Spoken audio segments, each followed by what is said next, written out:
임차인이 월세를 미납해요. 임차인이 계속 월세를 안 내고 있는데 어떻게 해야 할까요? 주택은 2개월치, 상가는 3개월치 월세를 연체해야 계약 해지 및 명도 소송이 가능합니다. 조문을 볼까요? 몇 개월간 월세 미납이 쟁점이 아니고 몇 개월치 월세를 미납했는지가 관건입니다.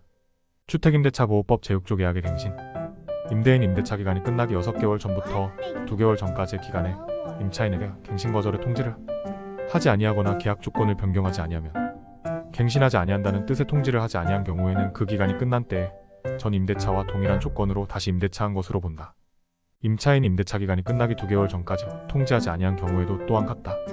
개정 2020 6 9 제1항의 경우 임대차의 존속기간은 2년으로 본다.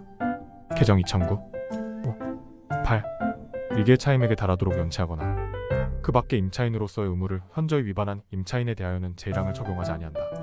상가의 경우에는 법조문이 어떻게 되어 있을까? 상가건물 임대차보호법 제10조의 8차임 연체와 해지. 임차인의 차임 연체액이 3개 차임에게 달하는 때에는 임대인은 계약을 해지할 수 있다. 주임법과 상임법의 조문들을 근거로 임대인은 내용 증명으로 계약 해지 의사 표시를 할 수 있습니다. 보증금이 많이 남아있는데 걱정할 필요 있을까요? 임대인에 따라서는 보증금이 충분하니 굳이 지금 소송까지 해야 할 필요가 있을까 생각할 수도 있습니다.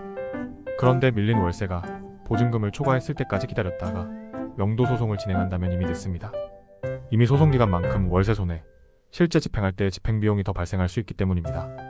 그럼 소송을 해봐야 할까요? 절차는 어떻게 되나요? 임차인에 대해 계약 해지의 의사표시를 내용 증명을 통해 먼저 발송해두는 것이 좋습니다. 임차인과 연락이 닿은 경우라면 괜찮겠지만 피하는 경우 내용 증명 제도를 활용해보세요. 해지가 안 되었다면 계약이 유지되고 있다고 판단될 수도 있으니까요. 이후 변호사와의 상담을 통해 구체적인 절차를 상담해보세요. 명도소송의 핵심. 명도소송은 속도전입니다. 명도소송을 해야 하겠다고 마음먹었을 때는 이미 임대인에게 월세 상당히 많은 손해가 계속 발생하고 있다고 보일 때가 많은데요. 실제 명도소송에 대한 판결을 받고 해당 집행문을 가지고 강제 집행을 하려 할 때까지 최소 6개월가량의 기간이 소요되기 때문입니다.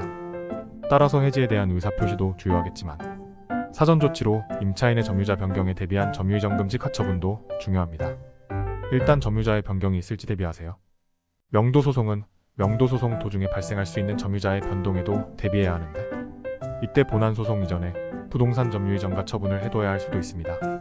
명도소송 본안에서 승소는 했으나 실제 강제 집행 시 원래의 임차인이 아닌 제3자 점유가 발생 시 정말 낭패입니다.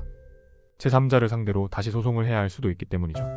가처분 이후 명도소송했다면 다른 제3자의 점유가 있다 하더라도 변경된 점유자를 상대로 승계 집행문만 받는다면 바로 강제 집행 가능하여 훨씬 안전합니다. 그럼 명도소송을 하려면 비용이 얼마나 들까?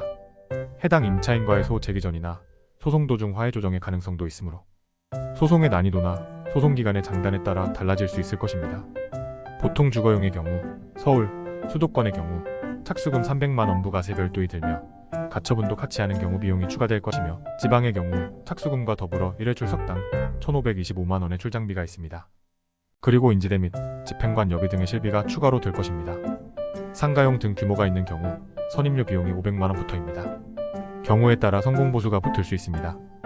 노블 정창래 대표 변호사는 사법연수원 36기로 2억 50만 2006년 연수원을 수료한 이후 약 17년간 부동산 및 각 민사소송에서의 다양한 분야에서의 송무 경험은 물론이고 관련하여 발생할 수 있는 주거침입 등 형사사건에서도 전문 분야 등록이 되어 있는 베테랑 변호사입니다.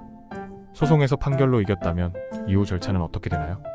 해당 판결문에 집행문을 붙여야 강제 집행이 가능합니다. 소송 진행한 관할법원에 집행문을 신청하고 발급 이후 집행관 사무실에 직접 방문하여 집행신청서를 작성하여 접수해야 합니다. 실제 집행 당시까지도 임차인이 명도해주지 않는 경우 집행관 및 증인 2명, 열쇠고, 보관업체 직원분들 등등 같이 문을 따고 들어가는 것입니다. 노블 정창래 변호사와 채팅 및 전화 상담을 통해 고민을 해결하세요. 댓글 공지를 참조하세요.